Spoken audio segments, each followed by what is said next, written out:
Okay, everybody. So I'm going to read the first couple of poems out of this book, and I'm going to try it this way because I really want you to be able to see the book and the illustrations. So my apologies if it's not that steady as we look. But again, this is titled Bravo, Poems About Amazing Hispanics. Going with that essential question about listening to stories, different perspectives from different cultures. Okay.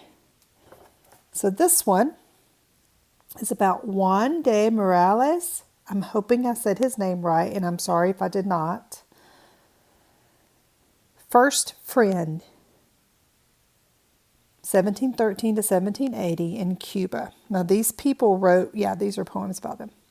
I believe in the good cause of American independence from England. Thousands of soldiers from Spain and all the regions of Latin America are fighting side by side with George Washington's men as we struggle to defeat the British. George Washington is my close friend. We've ridden together in parades, and last year we celebrated a festive New Year's Eve at my home in Philadelphia. Now, in deep snow, soldiers of Yorktown are starving, their teeth weakened by scurvy, a disease that can only be cured with fresh fruit. George asks me to help by sending my ships back to the island of Cuba, my homeland, so that I can deliver a fragrant load of juicy green tropical limes and tasty pink guavas. Fresh fruit really is the cure for scurvy. Soon the soldiers are saved from illness, and when they fight, they win our battle against the British. Sometimes friendship is the sweetest form of courage. There's a picture of him. So this is Juan de Morales. If you want to write down his name, if this is someone you think that you want to remember to maybe do a little bit more research on or learn more about. Okay, Felix Varela. Felix Varela. There he is. It's called Choosing Peace.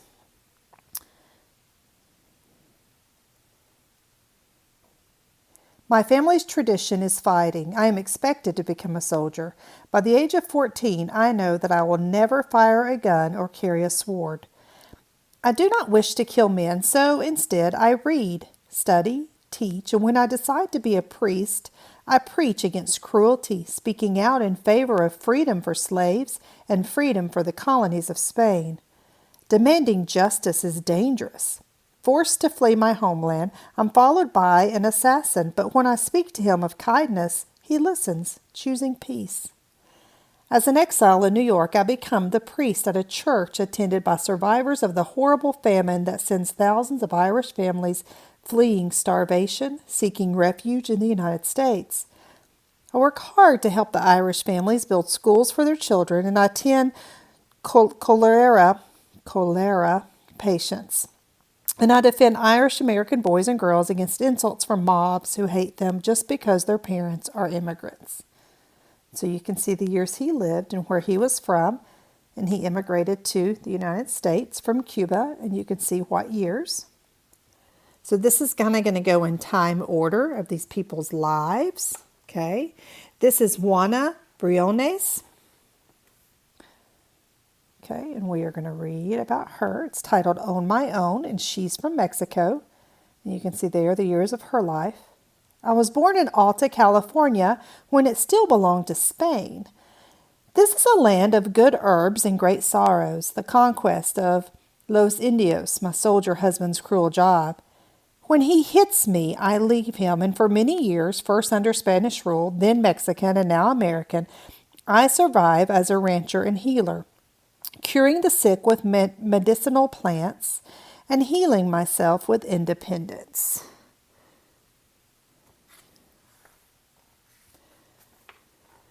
And then we're going to do one more today. This is Paulina Pedroso. Paulina Pedroso. I think I got that right this time. Equal rights. Jose Marti and all the other exiled poets meet in my Florida home where they recite beautiful verses and discuss ways to bring freedom to our homeland. They call me a heroine for creating a friendship society of black and white Cubanos, all of us living in exile where we help each other and help the needy, orphans, widows, the poor. When my friend and I walk arm in arm, it is a wordless statement of equality.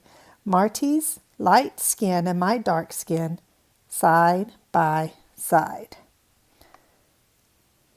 Okay, so what? I'm trying to flip my camera back around, but I can't figure out how to do so that you can see me when I'm talking, but I can't do it. So we read about 4 different people.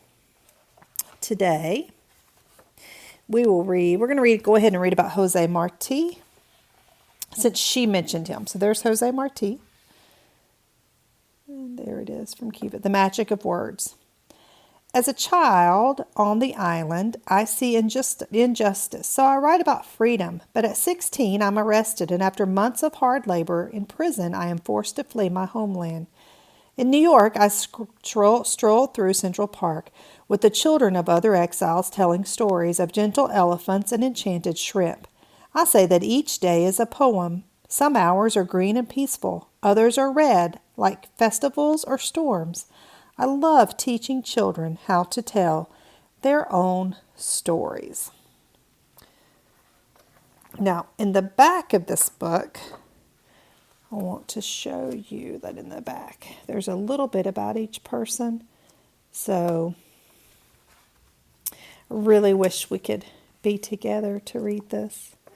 But there's a little bit more about each person. You can see that there in the notes section. Okay, so if you want to write down these names, because these might be people that you want to learn more about or that you want to mention in the culminating task that you're going to begin this week, because that task is going to be about how different people use their strengths to fight for inequality. So you might want to know what some of these people did. And here's the 2 others that we read. So we read 5 today. We will try to read 5 or 6 tomorrow. Okay, you're also going to be reading a story tomorrow